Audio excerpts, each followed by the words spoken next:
오늘 말씀은 요한복음 말씀입니다. 요한복음 1장입니다. 요한복음 1장 15절부터 34절까지가 본문입니다.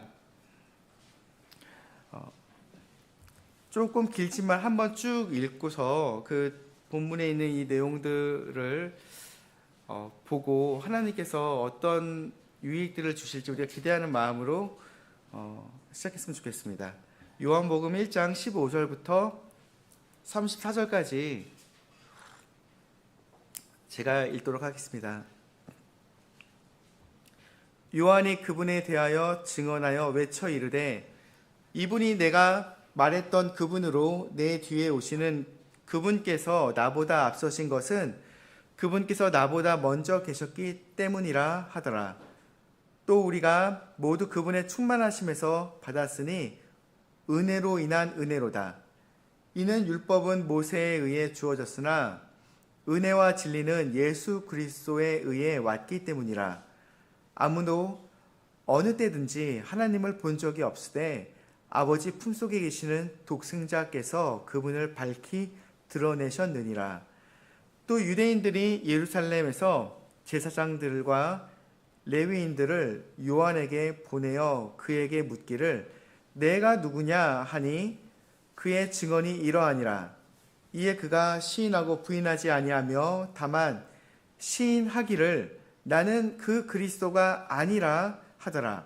또 그들이 그에게 묻되 그러면 무엇이냐 내가 엘리야냐 하니 그가 이르되 나는 아니라 하니라.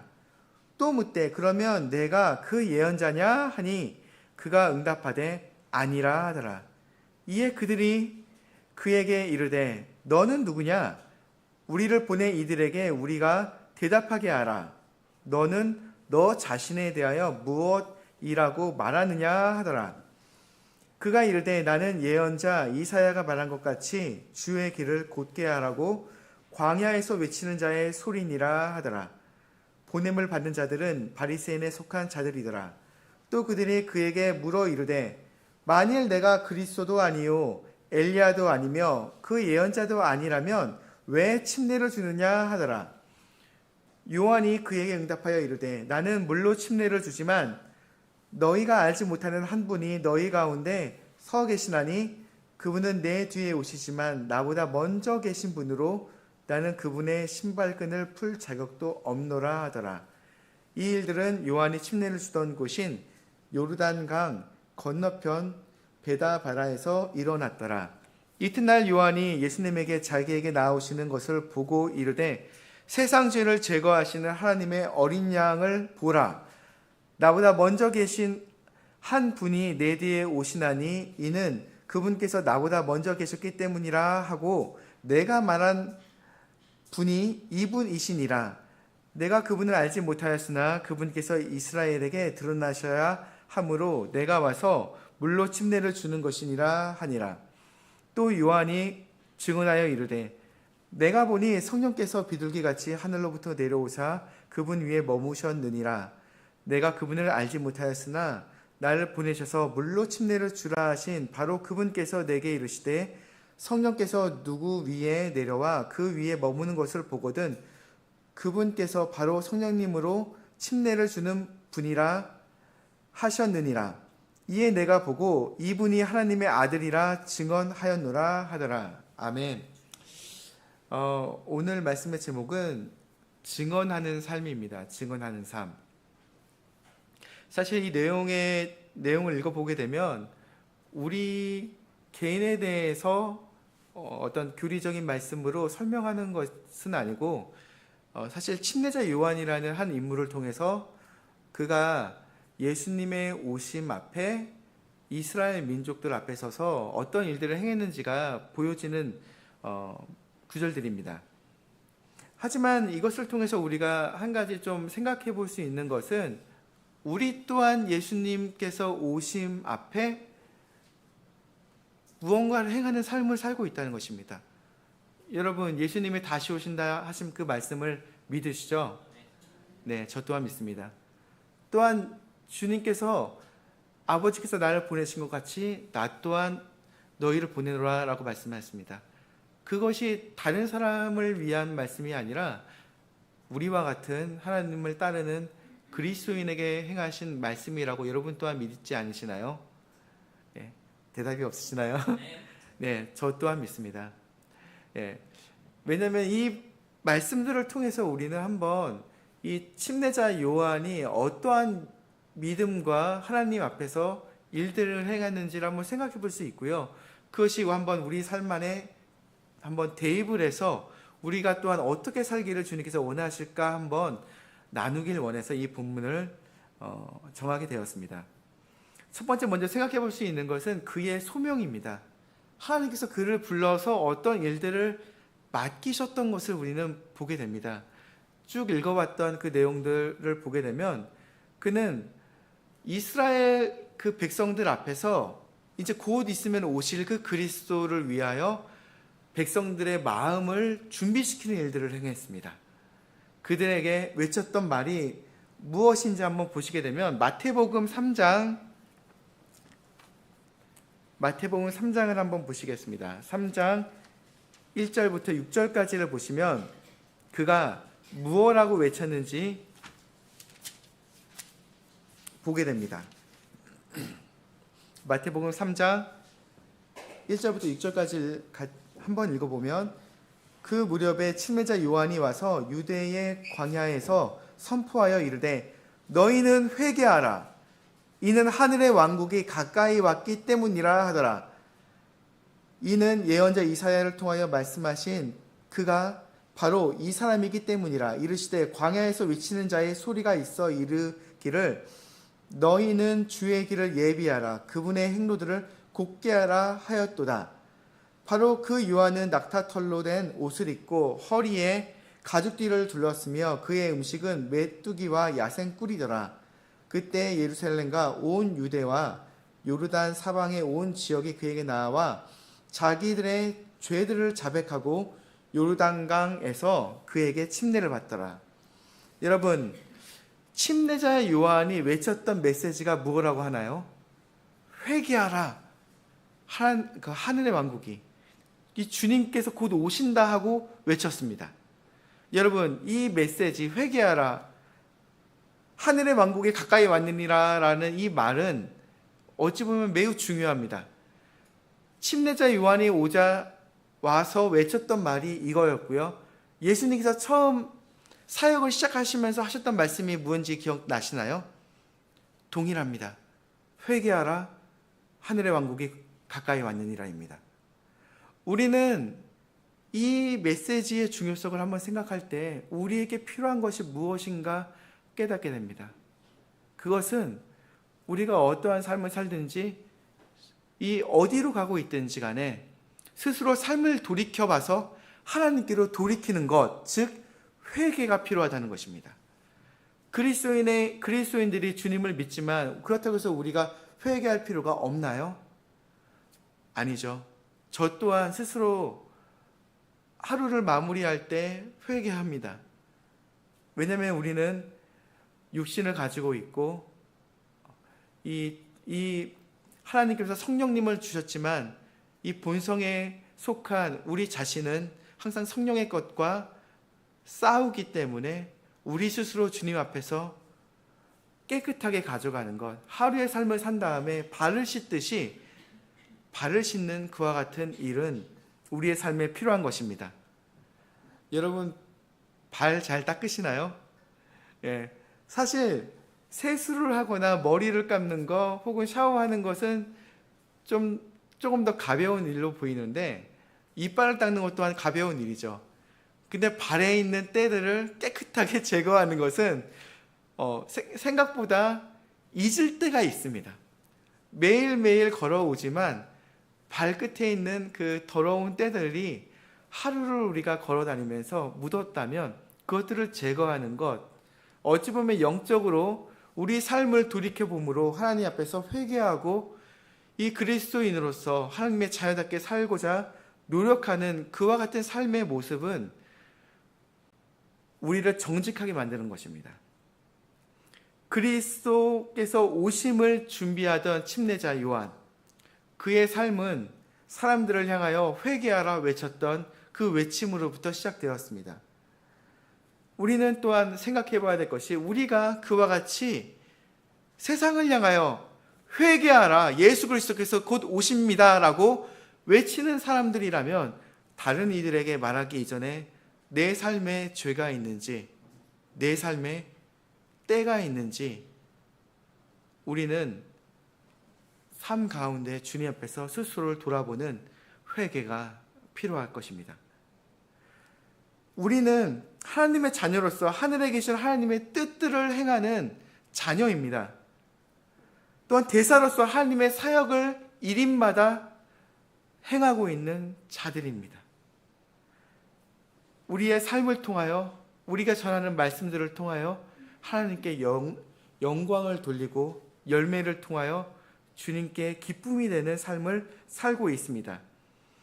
이 일들에 대하여 생각할 때 우리는 분명한 소명을 가지고 산다는 것, 그러하기 때문에 삶의 목적이 있기 때문에 세상의 것과 혹은 세상에 찌들 수 있는 많은 유혹들에 대해서 우리의 삶을 얽어매지 않고 우리의 삶을 살 필요가 있다는 것입니다.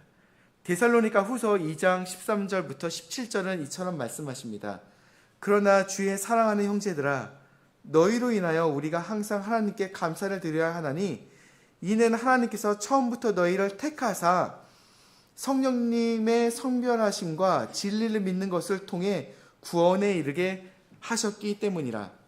이로 인하여 그분께서 우리의 복음으로 말미암아 너희를 부르사 우리 주 예수 그리스도의 영광을 얻게 하셨느니라.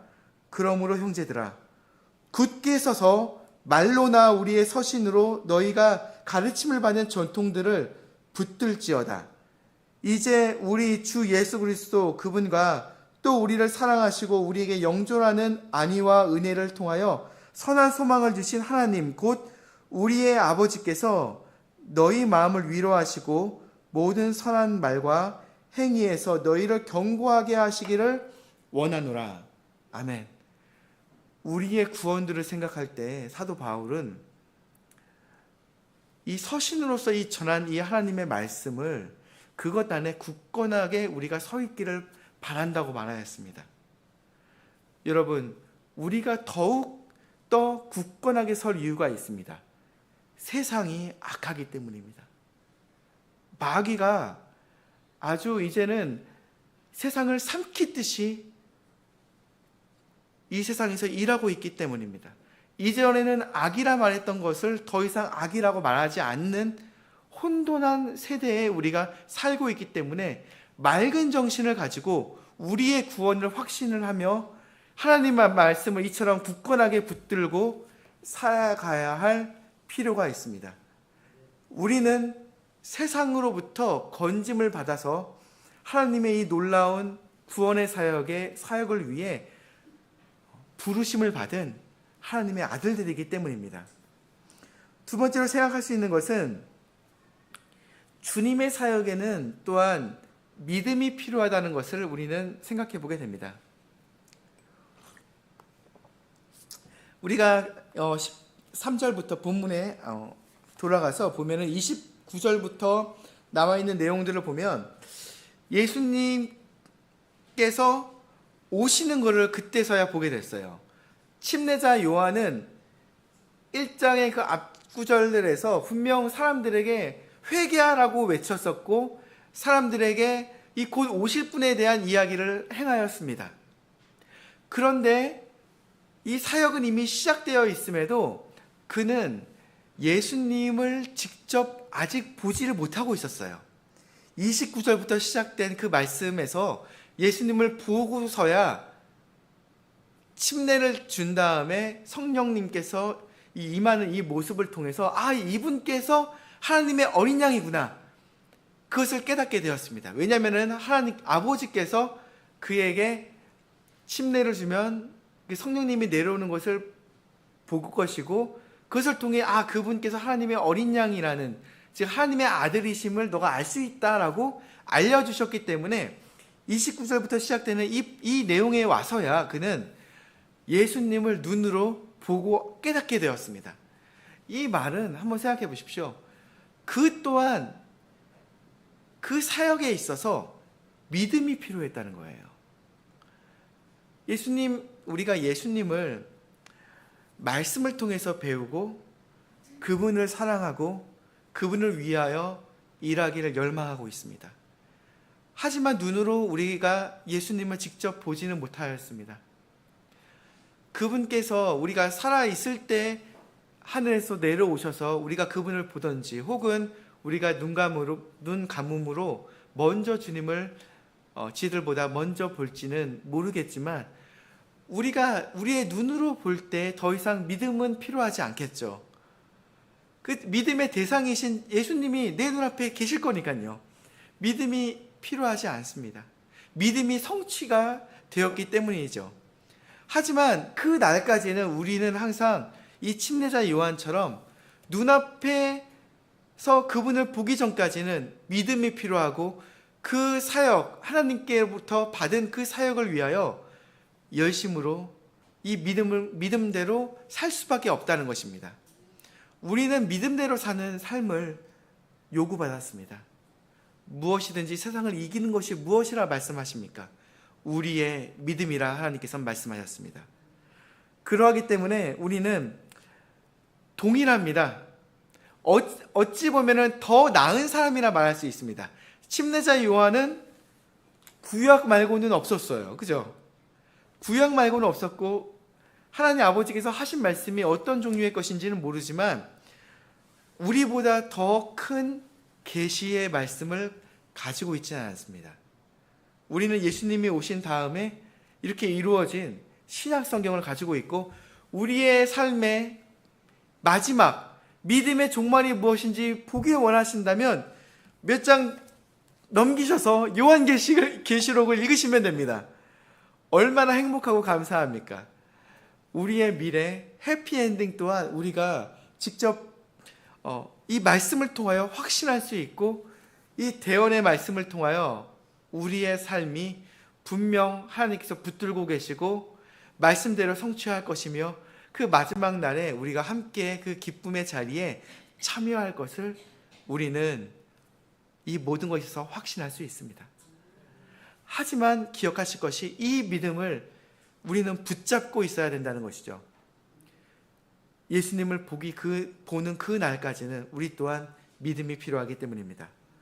세 번째는 19절과 20절을 보시면 사람들이 와서 그에게 묻습니다. 너는 누구냐? 라고 묻습니다. 너는 누구냐?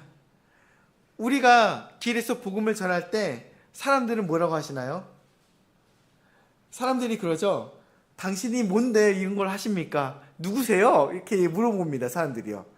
근데 여러분, 우리가 복음 전할 때 여러분이 한번 생각해 보시면 조금 이상하다는 것을 우리가 깨닫게 됩니다.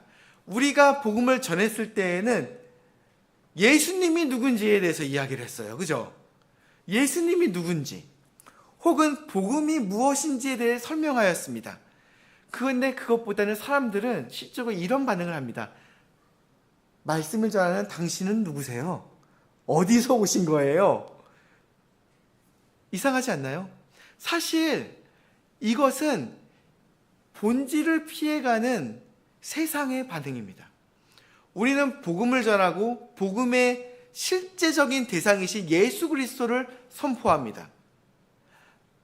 우리 자신을 내세우는 것이 아닙니다. 오직 예수님께서 십자가에서 죽어주심으로 이 죄인들을 위한 하나님의 사랑을 하나님께서 보여주셨고 이 마지막 때에 돌이켜 나와라, 죄로부터 돌이켜 나오라는 이 하나님의 메시지를 전합니다. 하지만 그 메시지보다는 이 대상이신 예수 그리스도보다는 세상은 눈앞에서 이 말을 전하는 당신이 누구냐라고 물어보며 이 우리가 전하는 질문에 대하여 이 본질적인 메시지에 대해서 피해가려고 합니다. 여러분, 그럴 때 우리는 무엇을 해야 되겠습니까?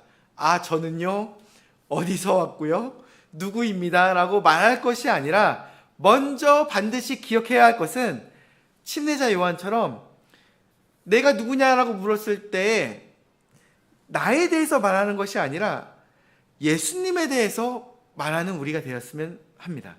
20절을 보시기 바랍니다.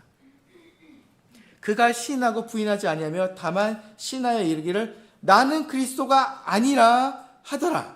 즉 그리스도에 관하여 이야기하였습니다. 당신 누구세요? 라고 물었을 때 그는 깨달았던 것 같아요. 본질적인 질문이 그리스도에 대한 것보다는 이 사람들이 내가 전하는 이 메시지에 대한 것보다는 그것을 삥 둘러서 이런 일들을 행하고 있는 당신이 누굽니까? 라는 질문을 하고 있다는 것을 그는 깨달았던 거예요. 그래서 예수 그리스도에 대한 대답으로 설명하였습니다. 이것을 통해 우리는 누구인지에 대해서, 내가 누구인지에 대해서 말하기 이전에 우리가 지금 전하고 있었던 메시지에 대해서 그 연장선에서, 즉 복음의 연장선에서 항상 모든 것들을 생각하고 접근할 수 있는 그런 마음과 생각이 있기를 원합니다. 또한 사람들이 묻습니다. 당신이 엘리야입니까? 그리스도입니까? 그 그리스도입니까? 혹은 그 예언자입니까? 라고 물어봅니다. 그러자 그는 어떤 접근으로 이야기를 하였습니까? 계속해서 한번 읽어보시면 21절부터 보시면 또 그들이 그에게 묻되 그러면 무엇이냐? 내가 엘리야냐 하니 그가 이르되 나는 아니라고. 또 묻되 그러면 내가 그 예언자냐 하니 그가 응답하되 아니라 하더라. 이에 그들이 그에게 이르되 너는 누구냐? 우리를 보낸 이들에게 우리가 대답하게 하라. 예, 여러분, 이 사람들의 질문은 조금 바뀌었어요. 그리고서는 하는 것이 당신이 누구길래 이와 같은 것을 행하냐라는 질문으로 돌려서 말하는데 엘리야예요? 그리스도예요? 아닌데 왜 그래요? 이렇게 말합니다. 여러분, 우리가 복음을 전할 때 사람들은 우리가 전하는 메시지로 인하여, 복음의 권위로 인하여, 하나님의 말씀의 권위로 인하여 우리의 말에 어떠한 권위를 발견하게 됩니다. 그랬을 때 물어보는 것 한 가지가, 저 또한 이런 질문을 들은 적이 있었습니다. 예전에 복음 전했을 때, 길거리에서 전했을 때 사람들이 목사님이세요? 이렇게 물어보시는 거예요. 그래서 저는 아닙니다. 이렇게 말했습니다. 근데 그와 같은 접근은 사실 우리가 그 사람들에게 바라는, 도달하고자 하는 복음적인 접근과는 또한 다르잖아요. 이 사람들이 접근하는 것은 실질적으로 또한 결국은 우리가 복음을 전하기 때문에, 말씀을 전하기 때문에 얻게 된 이 권위에 대해서 하는 질문이지만, 우리는 우리 자신과 우리가 얻은 권위에 대해서 말하고자 하는 것이 아닙니다. 우리는 오직 나는 내가 아니요, 나는 오직 예수 그리스도께서 주신 그 은혜로 인하여 다만 복음을 전하는 자라는 것, 즉 우리가 말하고자 하는 것은, 이 사람들이 기억이 남고자 하는 것은, 그 사람들의 머릿속에 남겨지는 그 메시지는 무엇인가? 복음 아니겠습니까? 우리가 그것을 원한다면 그들이 돌려서 말하는 것, 이 권위에 대해서 물어볼 때 그 말에 빨려 들어가지 마시고 단지 내가 나된 것, 이것은 하나님의 은혜라는 것을 이해하게 하심으로 복음을 전할 기회를 얻으시기 바랍니다. 이 모든 것, 우리가 복음을 위하여 집중되어 있다면 어떤 것 하나 변화구가 온다 하더라도 헛스윙하지 않을 것입니다. 변화구에 배트가 나가면 볼이 됩니다. 이 모든 것에 어떠한 기회가 무엇일까 항상 기억하는 마음으로 복음에 우리의 마음이 묶여 있길 원합니다. 이제 사람들은 물어봅니다. 22절과 23절에서 이에 그들이 그에게 이르되 너는 누구냐? 우리를 보낸 이들에게 우리가 대답하게 하라. 너는 너 자신에 대하여 무엇이라고 말하느냐 하더라. 그가 이르되 나는 예언자 이사야가 말한 것 같이 주의 길을 곧게 하라고 광야에서 외치는 자의 소리니라. 여러분 자신에 대해서 스스로 당신은 무엇입니까? 라고 사람들이 물어본다면 우리는 무엇을 말해야 할까요? 나는 누굽니까? 라고 어떻게 설명할 수 있을까요? 준비한 사람은 그것을 행할 수 있습니다. 기회를 놓치지 않고 복음을 전할 수 있습니다. 우리가 준비된 사람이길 원합니다. 제가 옛날에 신학교 다닐 때 어떤 선생님이 계셨는데요. 그 선생님이 성경 암송을 엄청나게 하셨던 분이었어요. 레이몬드 바보라는 목사님이었습니다. 그분이 굉장히 유명한 설교자이기도 하셨었는데, 한 번은 그분 수업을 들었는데 그분께서 성경 암송을 얼마나 많이 하셨던 분인지 예수 그리스도의 생애에 대해서 말씀을 가지고, 신약 성경을 가지고 또한 구약 성경을 가지고 그 커리큘럼, 그 책을 말씀을 가지고 설명을 하시는데 5일 동안 하루에 5시간씩 설명하셨어요. 월화수목금 5시간씩. 근데 성경을 한 번도 열지 않고 암송으로 하셨어요. 딱 한 번 갑자기 말씀을 하시다가 가방을 찍 여시더니 책을 딱, 성경책을 빼세요. 근데 쭉 열더니 응 맞군. 그러더니 다시 암송으로 말씀을 막 하시는 거예요. 굉장히 감격적이고 굉장히 너무너무 은혜롭더라고요. 사실 하나님의 말씀을 이처럼 준비한다는 것, 우리의 삶이 어떠한 모습으로 준비될지 여러분 꿈꾸신다면 그것을 위하여 준비하시기 바랍니다. 그분께서는 항상 하시는 얘기가 이런 얘기를 하세요. 피의 메리가 오더라도, 당장 와서 내 성경을 불사르더라도 나는 복음을 전할 수가 있다. 왜냐하면 성경을 많이 암송했기 때문이다. 이렇게 얘기를 하시더라고요. 우리가 어떤 모양으로 준비되든지 간에 하나님께서는 그것을 쓰실 수가 있습니다. 준비된 말씀이 있기를 바랍니다. 사람들이 나는 무엇이라고 말하기를 듣길 원한다면 우리는 그 자리에서 내가 무엇이라고 말하기 이전에 주님이 주신 은혜에 대하여 말하길 원합니다. 침례자 요한은 나는 광야에서 외치는 소리이다 라고 말하였습니다. 즉 정확하게 보자면 주의 길을 곱게 하라고 광야에서 외치는 소리라고 합니다. 이것을 좀 나누어서 보게 된다면 여러분, 주의 길을 곱게 하라고, 즉 곧 다가오실 예수 그리스도, 그분의 앞에서 백성의 마음을 준비시키는 일을 그는 담당하고 있었습니다. 즉 공간적으로, 시간적으로 이 일을 행하고 있었습니다. 그렇다면 사람들은 궁금해할 거예요. 이 공간에서 이 시간에 외치고 있는 당신은 누굽니까? 라고 물어보는 것이죠. 눈앞에 있는 당신은 무엇입니까? 근데 그는 말하기를 외치는 자의 소리입니다. 소리는 볼 수가 없습니다. 눈앞에 보여지지 않은 것입니다. 광야에서 누군가가 외친다면 그 목소리는 들을 수 있겠지만 조용하고 아무것도 없기 때문에 울리는 그 목소리가 어디에서부턴가 오고 있는 것은 우리가 깨달아 알 수는 있지만 그 목소리가 누구의 것인지 알 수 있겠지만 이 이스라엘 백성, 즉 하나님의 어린 양은, 그 양떼들은 이것이 목자의 목소리라는 것을 깨달아 알 수 있겠지만 눈앞에 있는 그 예언자는, 그 대상은, 대행하는 그 사람은 볼 수가 없습니다. 즉 그는 철저히 자기 자신을 지운 거였습니다. 광야에서 사람이 보이지 않더라도 목소리는 울려서 우리에게 다가옵니다. 여러분, 이처럼 되길 원합니다. 우리가 전하는 예수님, 그것을 통해서 우리가 어떠한 유익을 얻고자 하려고 전하는 것이 아니라 철저하게 오직 피 흘림 당하신 그 하나님의 어린 양께서 영광 받으시고자 하는 그 열망 가운데서 우리가 하나님께 영광 돌리려고, 또한 그 마음으로 하나님께서 사랑하시는 그 영혼들을 향한 그와 같은 마음을 가지고 외침으로 복음을 전하길 원합니다. 나는 아무것도 아니고 광야에서 외치는 단지 목소리입니다. 사실 우리 또한 목소리입니다.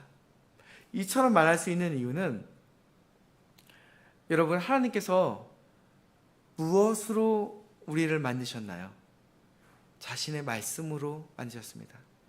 빛이 있으라 하시니까 빛이 있었고, 모든 그 말씀을 내뱉어서 말씀하시니까 그것들이 성취되었습니다. 하나님께서 말씀을 통하여 입으로써 내뱉으신 그것, 거룩하신 그 말씀에 따라 지음받은 것이 온 세상이고, 온 세상에 살고 있는 우리 또한 말씀으로, 그 외치신 말씀으로 지음받은 존재입니다. 이것들을 생각할 때 우리는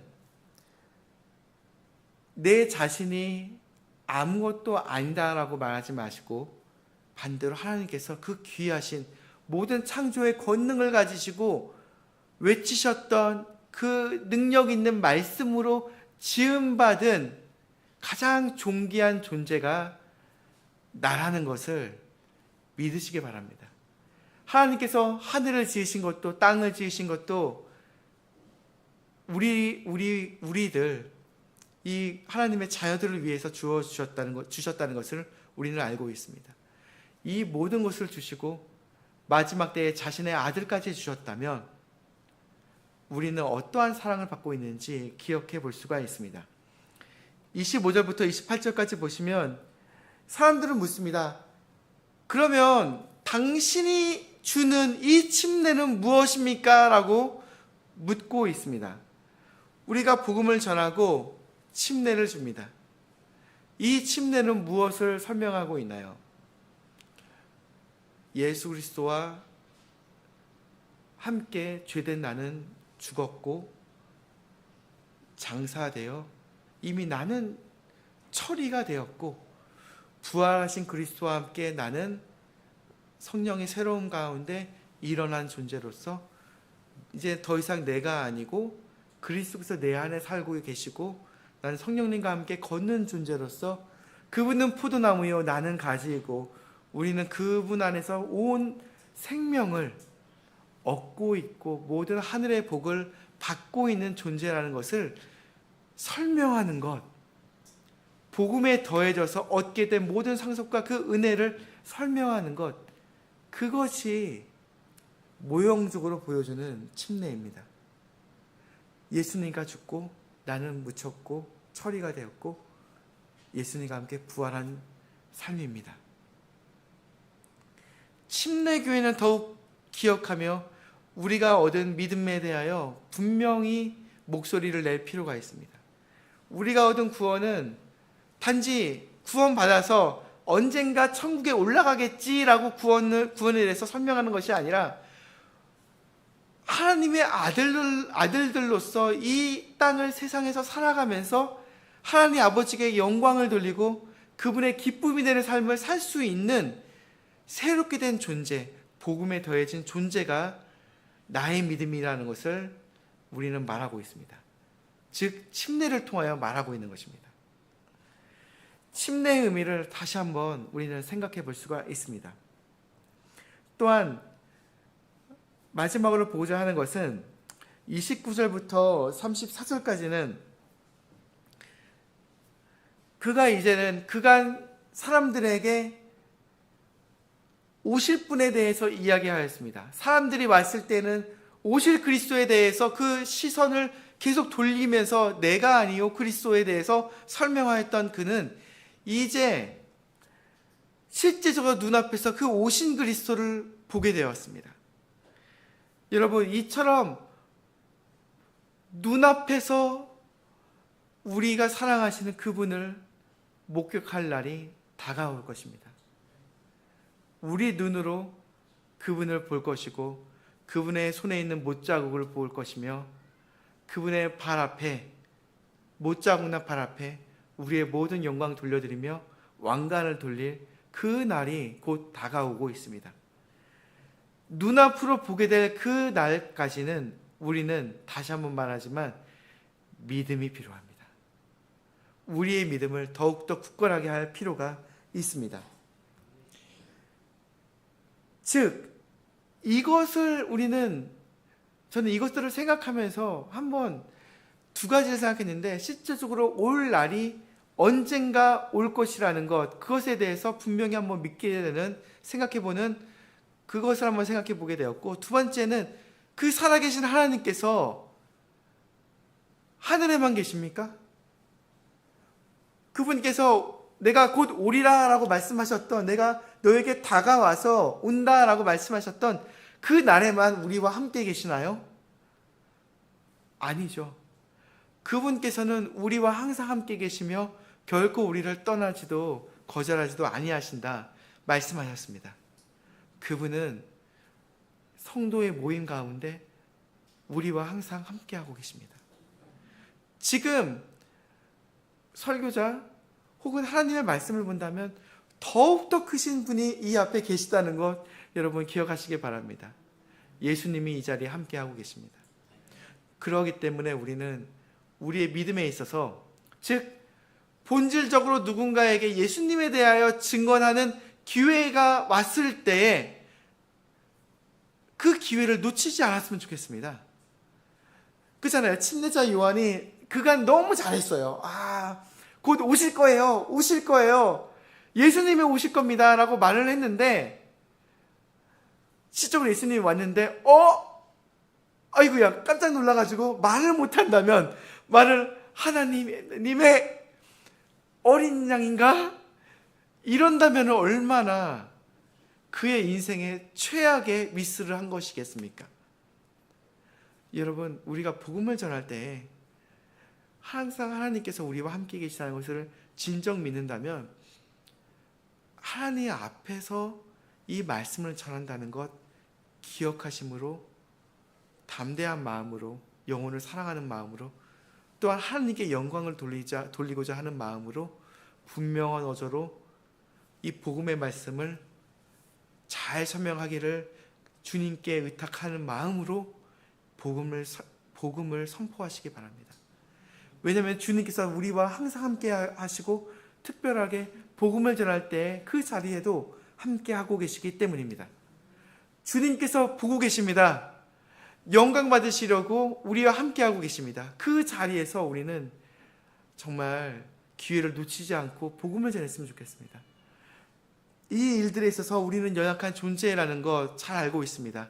하지만 기억해야 될 것이, 이와 같이 연약한 존재들을 통해서도 하나님께서는 분명 영광 받으시려고 성령님을 주셨으며 우리와 함께 하고 계시다는 것입니다.